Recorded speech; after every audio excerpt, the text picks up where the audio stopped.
ॐ जयन्ती मङ्गला काली भद्रकाली कपालिनी दुर्गा क्षमा शिवा धात्री स्वाहा स्वधा नमोस्तुते। जय माता दी। माँ कालरात्रि आप सभी पर अपनी करुणा दृष्टि बनाए रखें। आज नवरात्रि के 7वें दिन सुनिए माँ कालरात्रि की संपूर्ण कथा और आरती। कथा से पहले आइए हम सभी माँ कालरात्रि का ध्यान करें। माँ कालरात्रि की 4 भुजाएं हैं। ऊपर की दाहिनी भुजा से माँ भक्तों को वर प्रदान करती हैं। निचली दाईं भुजा से अभय देती हैं, जबकि बाईं भुजा में माँ खड्ग और कटीला मुसल धारण करती हैं। माँ कालरात्रि के केस खुले हुए हैं और गले में बिजली की माला शोभा पा रही है। ऐसा लगता है मानो बिजली चमक रही हो। क्रोध में माँ की नासिका से अग्नि की ज्वालाएं निकलती रहती हैं। माँ कालरात्रि गर्दभ यानी गधे की सवारी करती हैं। माँ कालरात्रि के इस भयंकर रूप को देखकर असुर और नकारात्मक शक्तियाँ भयभीत रहती हैं, लेकिन माता कालरात्रि अपने भक्तों को परम अनुकंपा दर्शाने वाली हैं। भक्तों के लिए सुलभ और ममतामयी होने के कारण माता को शुभांकरी भी कहा जाता है। श्री दुर्गा सप्तशती में महिषासुर नाम के दैत्य के वध के समय माँ भद्रकाली की कथा का वर्णन मिलता है कि युद्ध के समय महाभयानक दैत्य समूह देवी को रणभूमि में आते देखकर उनके ऊपर ऐसा बाणों की वर्षा करने लगा मानो बादल मेरुगिरी के शिखर पर पानी की धार बरसा रहा हो। तब देवी ने अपने बाणों से उस बाण समूह को अनायास ही काटकर उसके घोड़े और सारथियों को भी मार डाला। साथ ही उनके धनुष और अत्यंत ऊंचे ध्वजा को भी तुरंत काट गिराया। धनुष कट जाने पर उनके अंगों को अपने बाणों से बीध डाला और भद्रकाली ने शूल का प्रहार किया। उससे राक्षस के शूल के सैकड़ों टुकड़े हो गए और वह महादैत्य प्राणों से हाथ धो बैठा। इसी प्रकार चंड और मुंड के वध के लिए माँ विकराल मुखी काली प्रकट हुई। मार्कंडेय ऋषि कहते हैं कि इसके बाद शुंभ की आज्ञा पाकर वे चंड मुंड आदि दैत्य चातुरंगणी सेना के साथ अस्त्र शस्त्रों से सुसज्जित होकर चल पड़े। फिर गिरिराज हिमालय के स्वर्णमय ऊंचे शिखर पर पहुंचकर उन्होंने सिंह पर बैठी देवी को देखा। उन्हें देखकर दैत्य लोग तत्परता से उन्हें पकड़ने का प्रयास करने लगे। तब देवी अंबिका ने उस शत्रु के प्रति बड़ा क्रोध किया। उस समय क्रोध के कारण उनका मुख काला पड़ गया, लाट में भेड़ टेढ़ी हो गई और वहीं से तुरंत विकराल मुखी काली प्रकट हुई, जो तलवार और पास लिए हुई थी। वे विचित्र खड्वांग धारण किए और चीते के चर्म की साड़ी पहने नरमुंडों की माला से विभूषित थीं। उनके शरीर का मांस सूख गया था, केवल हड्डियों का ढांचा था जिससे वे अत्यंत भयंकर जान पड़ती थी। उनका मुख बहुत विशाल था, जीभ लपलपाने के कारण वह और भी डरावनी लग रही थीं।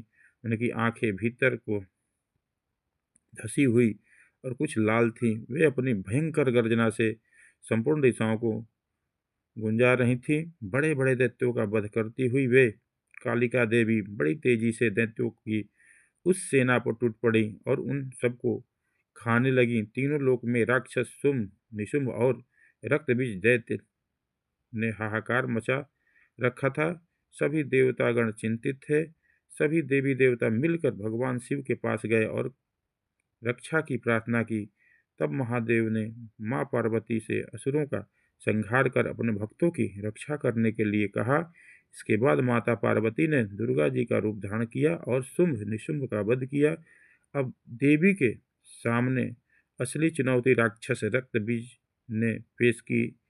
जैसे ही माँ दुर्गा रक्तबीज को मारती और उसके खून की बूंदें धरती पर गिरती, वैसे ही उनके ही जैसा लाखों रक्तबीज पैदा हो जाते, जिससे माता क्रोधित हो गई। उनका वर्ण सांवला हो गया और इसी स्वरूप में माँ कालरात्रि का प्रकट हुआ। दैत्य रक्तबीज एक ऐसा दानव था जिसे यह वरदान मिला हुआ था कि जब जब उसके रक्त की एक बूंद भी धरती पर गिरेगी, तब हर बूंद से एक नया रक्त बीज जन्म ले लेगा, जो कि रूप और शक्ति में उसी के समान होगा। ऐसे में माँ कालरात्रि ने रक्त बीज की गर्दन काटकर उसे खपर में रख लिया, ताकि खून की बूंदें नीचे ना गिरें, और उसका सारा खून पी गई। और इस प्रकार देवी ने रक्त बीज की एक भी रक्त की बूंद धरती पर नहीं गिरने दी। रक्त बीज दैत्य के रक्त के से उत्पन्न हुए जितने भी रक्त बीज थे, वे सब माँ की जिह्वा पर उत्पन्न होते हुए और माँ उन सबको भक्षण करती गई। इस प्रकार रक्त बीज दैत्य शक्तिहीन हो गया और फिर माँ काली ने रक्त बीज का वध कर दिया। इस प्रकार माँ काली सदैव अपने भक्तों की रक्षा के लिए तत्पर रहती हैं। प्रेम सुनिए माँ कालरात्रि की जय।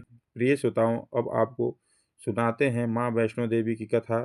त्रेता युग में जब पृथ्वी पर रावण, खरदूषण, त्रिशिरा, ताड़का आदि राक्षसों ने अपने अत्याचारों से धर्मात्मा साधु सज्जनों का भी जीना दुर्लभ कर दिया था, अत्याचार प्रारंभ कर दिया था और सर्वत्र आसुरी प्रवृत्तियों का भी बोलबाला था, उस समय भगवती, महाकाली, महालक्ष्मिता, महासरस्वती, सावित्री एवं गायत्री आदि महाशक्तियों ने एक स्थान पर एकत्र होकर पृथ्वी पर धर्म की रक्षा के लिए अपने सम्मिलित तेज से एक दिव्य शक्ति को जन्म देने का निश्चय किया।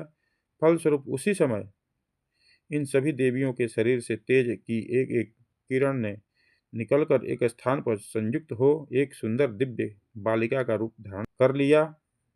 उस दिव्य बालिका ने प्रकट होकर महाशक्तियों से पूछा, आपने मुझे किसके लिए उत्पन्न किया है? मेरा क्या नाम है? मुझे क्या करना होगा? यह सुनकर महादेवियों ने उन दिव्य बालिका से कहा, हे कन्ये, तुम्हारा नाम वैष्णवी है। पृथ्वी पर धर्म की रक्षा के उद्देश्य से हमने तुम्हें प्रकट किया है। अब तुम दक्षिण भारत में रत्नाकर सागर के घर में पुत्री बनकर प्रकट हो। वहां तुम भगवान विष्णु के अवतार भगवान श्री रामचंद्र जी की पत्नी सीता का रावण द्वारा हरण करने पर उनकी रक्षा करना। इसके बाद तुम वैष्णव धर्म का प्रचार करना और अपनी आत्म प्रेरणा के अनुसार सब कार्यों को करना। इस घटना के कुछ समय बाद उस कन्या ने रत्नाकर सागर के घर में जन्म लिया। वहां उनका नाम वैष्णवी रखा गया। वैष्णवी ने अल्प आयु में ही अपने रूप, गुण और अलौकिक शक्तियों से चमत्कृत करना आरंभ कर दिया। कुछ दिनों में उस दिव्य कन्या की प्रसिद्धि दूर दूर तक फैल गई। सहस्त्रों व्यक्ति रत्नाकर सागर के यहाँ उस कन्या के दर्शन के लिए आने जाने लगे। कुछ समय बाद वह दिव्य कन्या अपने पिता से आज्ञा प्राप्त कर समुद्र तट के एक निर्जन प्रांत में कुटी बनाकर रहने लगी। वहाँ हर समय श्री रामचंद्र जी का ध्यान स्मरण करती ही उसका मुख्य कार्य था। उसकी तपस्या को देखकर सूर्य नारायण ने उसे एक दिव्य कमंडल भेंट किया। जब भगवान विष्णु ने श्री रामचंद्र जी के रूप में अयोध्या में अवतार लिए और वे अपने पिता राजा दशरथ की आज्ञा से वनवासी हुए, उस समय वह कन्या वैष्णवी समुद्र तट पर अपनी कुटिया में समाधि लगाए हुए श्री रामचंद्र जी के आगमन की प्रतीक्षा कर रही थी।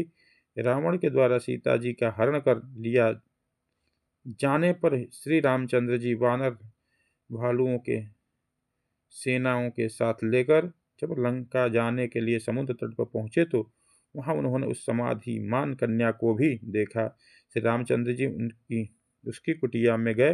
रामचंद्र जी के पहुंचने पर वैष्णवी की समाधि भंग हो गई। रामचंद्र जी को अपने सम्मुख देखकर उसे अत्यंत प्रसन्नता हुई। विधिवत स्वागत सत्कार करने के बाद उसने श्री रामचंद्र जी की स्तुति प्रार्थना की। जब रामचंद्र जी ने उस कन्या से तपस्या करने के कारण और उसका परिचय पूछा, तो उसने उत्तर दिया कि हे प्रभु, मैं रत्नाकर सागर की पुत्री वैष्णवी हूँ। मैंने आपको पति रूप में प्राप्त करने का संकल्प किया है और इसी के लिए मैं इतने दिनों से तपस्या कर रही थी।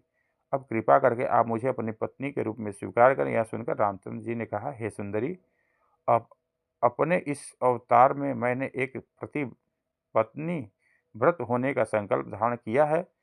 फिर भी तुम्हारी तपस्या का फल तुम्हें प्राप्त होगा। अतः मैं यह शर्त रखना चाहता हूँ कि रावण का वध करने के उपरांत मैं किसी दिन तुम्हारी इस कुटिया पर भेष बदल कर आऊँगा। उस समय यदि तुम मुझे पहचान लोगी तो मैं तुम्हें पत्नी के रूप में ग्रहण कर लूँगा, अन्यथा जो इच्छा होगी। इतना कहकर श्री रामचंद्र जी वहाँ से चले गए और वैष्णवी पहले की तरह समाधस्त हो गई।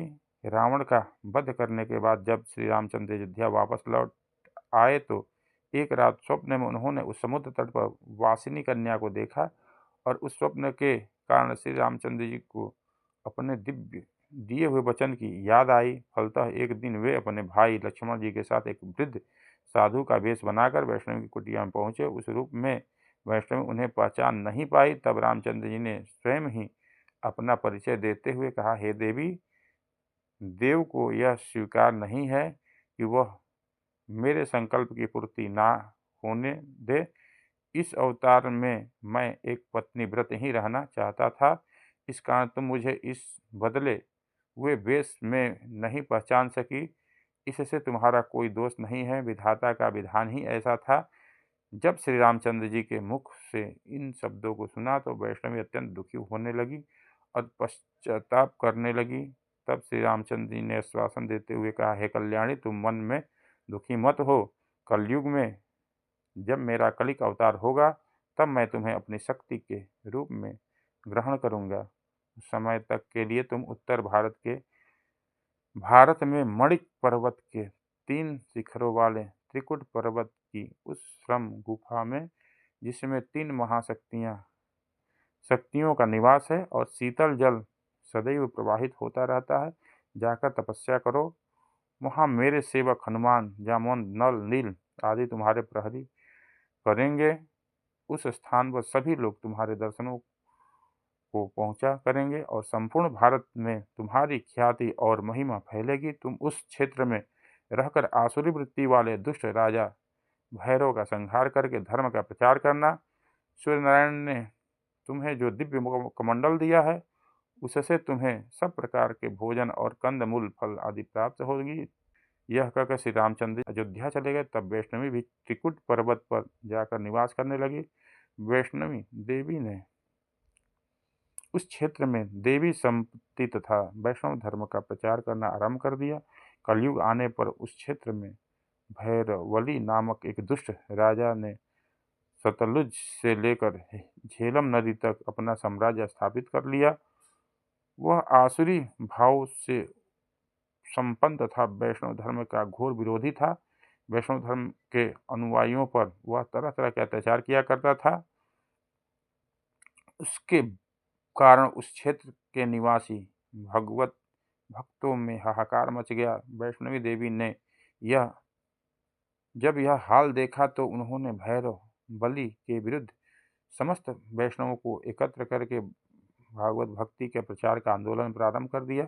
भगवती के चमत्कारों को देखकर सहस्त्रों व्यक्ति उनके अनुयायी बन गए और भगवती की प्रसिद्धि और चमत्कारों की चर्चा जब भैरव बलि के कानों में पहुंची तब उसने भगवती की परीक्षा लेने का निश्चय किया। फिर एक बार देवी भगवती के ने क्षेत्र के निवासियों को एक भंडारा दिया। उस भंडारे में सहस्त्रों व्यक्ति सम्मिलित हुए। देवी ने अपने दिव्य कुमंडल में से तरह तरह के स्वादिष्ट भोजन से सभी को संतुष्ट किया। भैरव लीन भी उस भंडारे में गुप्त रूप से सम्मिलित हुआ था। उसने जब देवी के चमत्कार और सौंदर्य को देखा तो वह उन पर मोहित हो गया और उसने मन ही मन निश्चय कर लिया कि मैं तो इस सुंदरी को ही अपनी पत्नी बनाऊंगा। वहां से लौटकर भैरव ने अपने दूत के द्वारा भगवती के पास यह समाचार भिजवाया कि राजा भैरवली तुम्हारे साथ विवाह करना चाहते हैं, इसलिए तुम उनके प्रस्ताव को स्वीकार कर लो। भगवती ने इस प्रस्ताव को ठुकराते हुए दूत को उत्तर दिया कि भैरव बलि अत्याचारी और अधर्मी और मैं उसका सर्वनाश करके रहूंगी। दूत के मुख से भगवती के कहे हुए इन शब्दों को सुनकर भैरव बलि अत्यंत क्रोधित हो गया। उसने अपनी सेना लेकर भगवती से युद्ध करने का निश्चय किया। उधर भगवती ने भी अपने सैनिकों की व्यूह रचना कर भैरव बलि को दंड देने की ठान ली। कुछ समय बाद भैरव बलि के सैनिक ने भगवती के ऊपर आक्रमण कर दिया।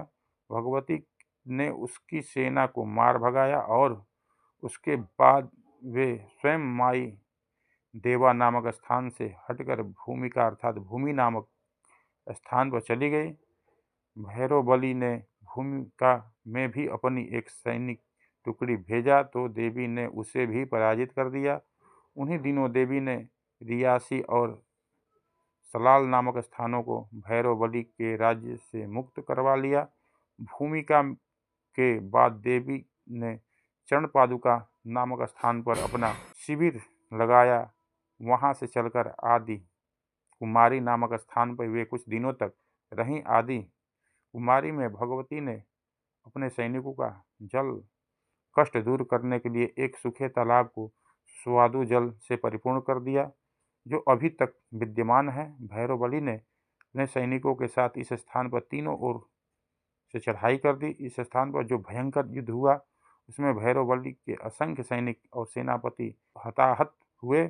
इसके बाद भगवती ने गर्भ गुफा में अपना डेरा डालकर युद्ध का संचालन किया। परिणाम स्वरूप इस क्षेत्र में भैरव बलि और भगवती के सैनिकों में कदम कदम पर युद्ध होने लगे। आदि कुमारी के बाद सांझी छत और भैरव टाप पर भैरव बलि को इतनी बड़ी पराजय मिली कि कुछ दिनों के लिए उसे युद्ध बंद करना पड़ा। इसी बीच भगवती ने कितवाड़, रामनगर तथा भद्रावाहा आदि अनेकों स्थानों को भैरव बलि के साम्राज्य से मुक्त कराकर वहां पर अपना शासन स्थापित कर लिया और करथला, पिंगला, राजेश्वरी आदि देवियों को इन स्थानों का शासन करने के लिए नियुक्त कर दिया।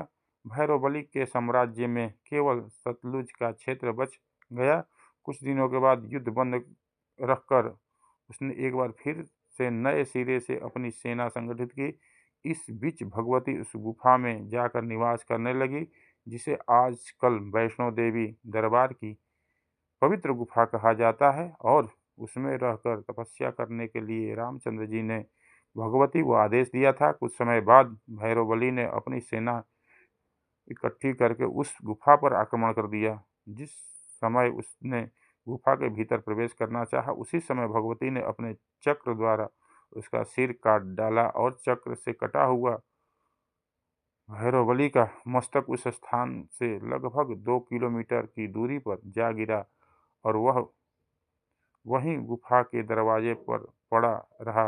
इसके बाद देवी भैरव के कटे हुए मस्तक के पास जाकर बोली, अरे दुष्ट, इतने दिनों तक मैं तुझे खेल खिलाती रही थी, परंतु तू अपनी दुष्टता से बाज नहीं आया। अब इस स्थिति को प्राप्त होने के बाद तेरी क्या इच्छा रह गई, उसे भी कह दे। भगवती द्वारा इस प्रकार कहे जाने पर भैरव बलि के मस्तक ने अत्यंत पश्चाताप प्रकट करते हुए कहा, हे देवी, मैं मूढ़ माया के वशीभूत होकर आपकी महिमा को नहीं जान पाया, जिसका फल मुझे प्राप्त हो चुका है। अब मेरी बस यही प्रार्थना है कि आप कृपा करके मेरे समस्त अपराध को क्षमा कर दें।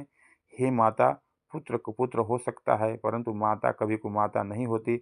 आप मुझे अपनी शरण में जानकर सद्गति प्रदान करें और हे माते, ऐसा आशीर्वाद दें जिससे मुझ पापी को इस संसार से में भी यश की प्राप्ति हो सके। भैरव के इस विनीत वचनों को सुनकर भगवती वैष्णवी ने दयालु होकर उससे कहा, हे भैरव, तुम्हारी आसुरी भावना अब नष्ट हो चुकी है और तुमने शुद्ध आत्मा से प्रायश्चित प्रकट करके मुझसे प्रार्थना भी की है।